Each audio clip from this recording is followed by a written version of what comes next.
There's a new kingmaker and puppet master in town. He always gets what he wants and he never loses. You could say that he's the most powerful person in all of crypto. Who am I talking about? Well, it's definitely not SBF nor CZ. They're both in jail. And it's definitely not any of those clowns on crypto Twitter either. No.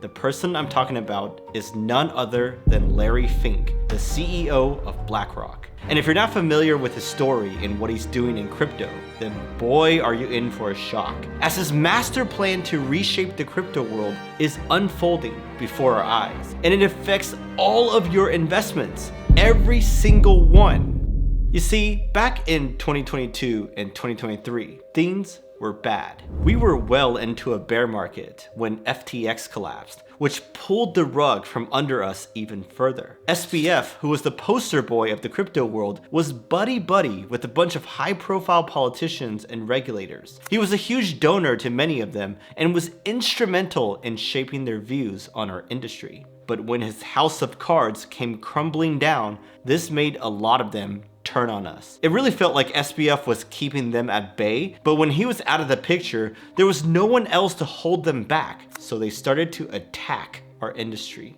This was when Operation Choke Point 2.0 came into effect, where multiple government agencies looked to squeeze the crypto industry by restricting our access to critical banking services. Crypto companies already had a hard time finding banking partners from the biggest banks, so they went with smaller ones like Silvergate or Signature. But then, the government came to pressure those crypto-friendly banks, which led to a loss of confidence in them, which in turn led to bank runs, and then the government ended up seizing them, which seemed like their goal all along. So that was a brutal attack on crypto, like nothing we've ever seen before. And it really felt like the strategy was succeeding and that crypto would be forced out of the US markets once and for all. Unfortunately, that was just the beginning, as the SEC simultaneously intensified their attacks by first rejecting all the spot Bitcoin ETFs in 2022, and then launching a bunch of lawsuits and enforcement actions in 2023.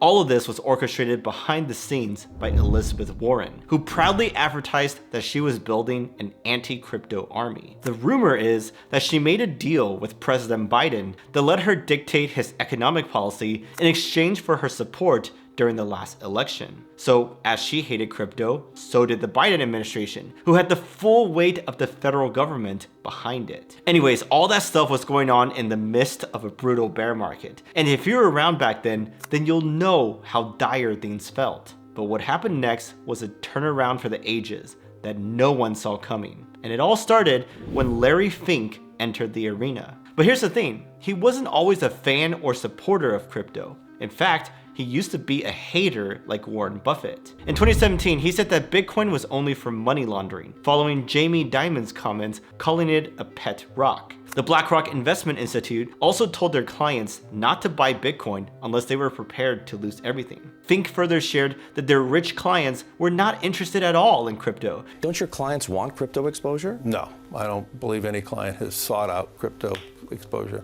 And he was firmly in the blockchain, not Bitcoin camp back in the day. But then he took the orange pill sometime between 2018 to 2020. And BlackRock surprised everyone when they revealed that they had MicroStrategy stock in their portfolios. Perhaps he was convinced by the other rich tycoons like Stanley Druckenmiller or Paul Tudor Jones, who publicly came out in favor of Bitcoin. Either way, that was just an initial baby step into the crypto world. But then he started to go all out. First, BlackRock entities started trading BTC futures, and then they partnered with Coinbase to help their institutional clients buy crypto. Next, they successfully launched a blockchain-based ETF, followed by a Bitcoin trust, which was not quite a spot ETF, as those weren't allowed yet, but it was a product like GBTC, which was already allowed. So that was getting them comfortable with offering Bitcoin products, because after that, they made the ultimate move, their first checkmate, by officially applying for a spot Bitcoin ETF. Many people thought they were crazy to do so, as the SEC had only ever denied them in the past, so why would this time be any different? Well, this is when the tide really started to turn for our industry. You see, BlackRock was not like all those other firms that got rejected in the past. They had a 575-to-1 record for ETF approvals, and many of the TradFi experts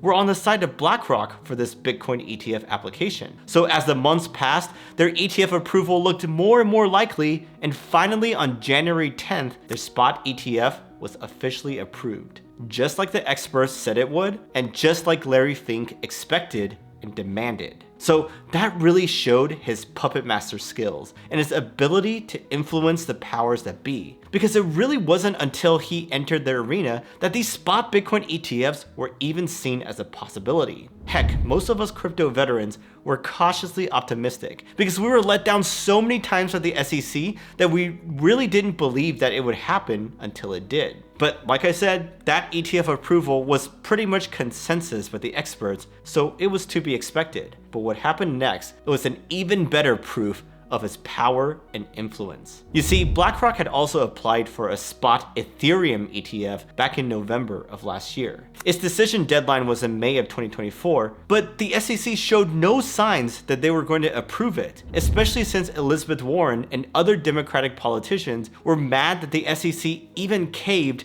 and approved the Bitcoin ETFs in the first place. So when the ETH ETF approval happened on the 11th hour, that became one of the craziest 180s for the SEC that I've ever seen. Even the TradFi experts said that those would get rejected and that it would become BlackRock's second loss ever in their ETF record. They were so smug about it, but boy were they wrong. And if that's not proof of Fink's power, then I don't know what is. All I know is that he never loses, and don't ever doubt him. He is a true puppet master, and what he wants goes. We really shouldn't be surprised at any of this though. Larry Fink has the weight of BlackRock behind him after all, with $9 trillion in AUM, which is more than the GDP of Japan itself. So he pretty much controls Wall Street and the US economy with all that power. And on top of that, he's a big donor and power broker to the Democratic Party. So I wouldn't be surprised if there were some calls made to Warren or even Biden to chill out and let these ETFs through. So if we take a big step back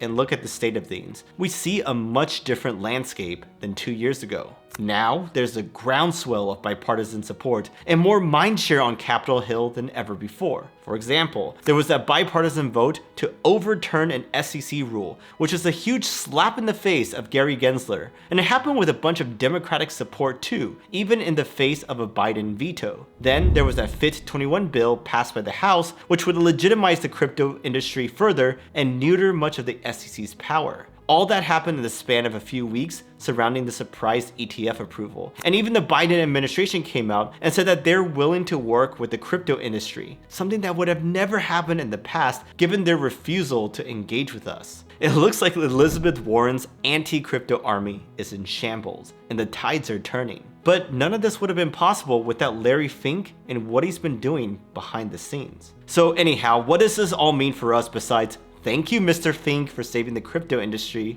Well, the smart thing to do would be to look at what else he's interested in, because as we've seen time and time again, what he wants goes. And one thing we know he really likes is tokenization. I believe the next generation for markets, the next generation for securities will be tokenization of securities. That's definitely not just hype or fluff, by the way, as BlackRock has already launched a tokenized fund on the Ethereum network. So this is just the beginning of his foray into tokenization and real-world assets. And that's why I'm super bullish on that sector, because of its total addressable market and the fact that many TradFi titans are getting into it. In fact, some of the projects that are connected to BlackRock in some way, shape, or form are Centrifuge, Ondo Finance, and Securitize. So it would behoove you to research those to see if you want to get some exposure to them. Anyways, another prediction of mine is that BlackRock's involvement with Bitcoin and crypto will forever change our 4-year cycles. So if you want to hear my hot take as to why we won't have 4-year cycles anymore, then you gotta watch this video right here.